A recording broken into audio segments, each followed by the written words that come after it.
Right, welcome back. It's been a while since I've posted anything, but seems like an opportune time to do some posting and get my students and maybe your students up to speed with some new spatial tech that's going to help them on their IA2, which is coming up rapidly.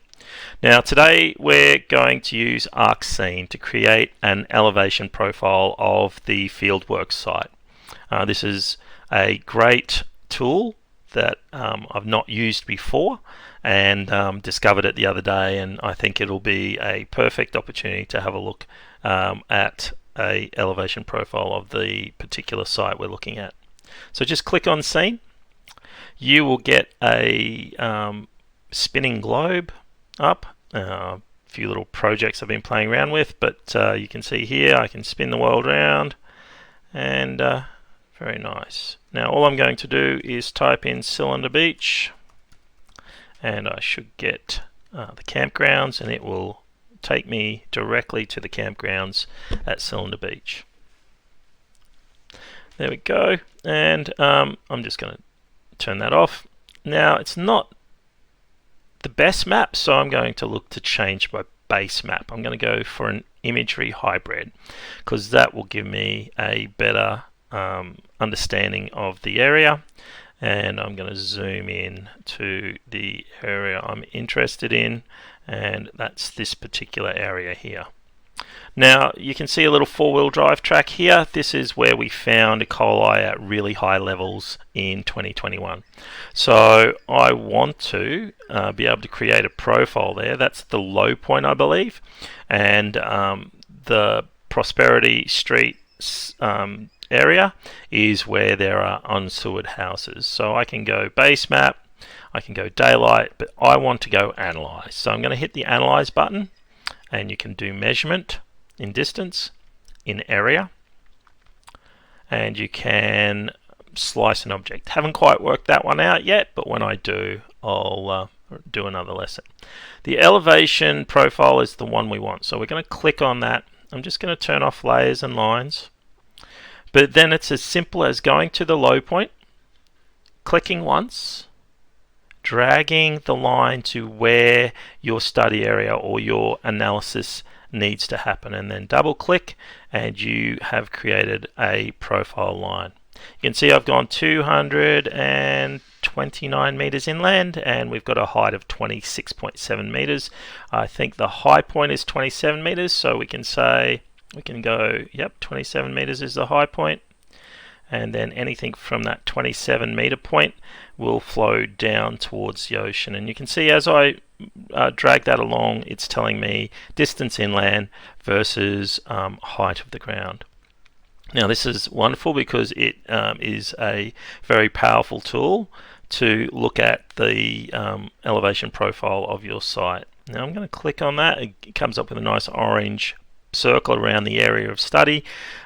These are unsewered houses here. They have septic tanks, and I can click on that and drag inland and out, back out to the 200 meter mark. So very, very powerful. Now as you can see, I could video record this and put it in as an MP4 into my story map, or I could do a static copy of this, and it would still be quite sophisticated. And you could write about how the sand profile of this particular dune is easily compromised when septic tanks overflow in high holiday season and with a lot of rainfall that will move down through the soil profile. Now we can do this two ways. I'm just going to capture a slide here. So it's slide, and then all it is hitting the button, and we get a slide, and you could simply copy and paste that and put that into remove slide or update slide, and you've got that. What we're going to do today is we're going to go to paint.net, and we've got that, but first thing I need to do is control print screen, and then I'm going to go back to paint.net, new, and I'm going to paste in the copy. Now what I'm going to do is I'm just going to clip out the area that I'm interested in. So I'm going to clip out this section, and I'll be able to go File, Copy, New, Paste. Now, paste, and there's my cross section of my study area. Now this is a really powerful tool to create some sophisticated mapping and graphing together, which is one of the requirements of the ISMG. Now the other thing that you might want to do, I'm just going to get out of this. I'm going to go to a different area. I know there's a field trip to Fraser Island being run by some people. I'm just going to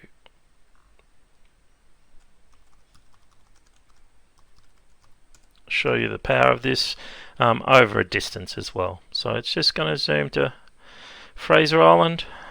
I know down here is a really interesting spot, just south of Yurong, and I'm going to do the same. I'm going to go new profile because we've still got the profile from North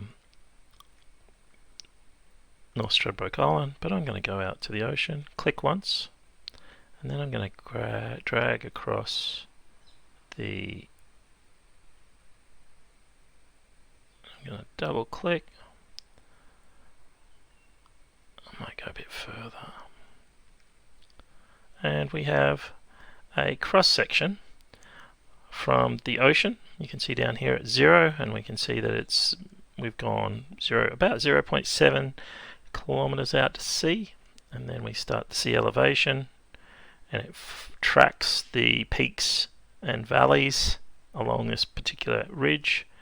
Now what I'm interested here is we've got the lake at about 3.4 kilometers, and we can measure across the lake to about 5 kilometers. So we could say that the lake's about approximately 1.6 kilometers across, and a really powerful tool in looking at the different shapes of land around, and very powerful for your eye too. So I hope that helps, and hopefully I'll get some more tips and tricks to you very shortly. Thanks for now. Talk to you next time.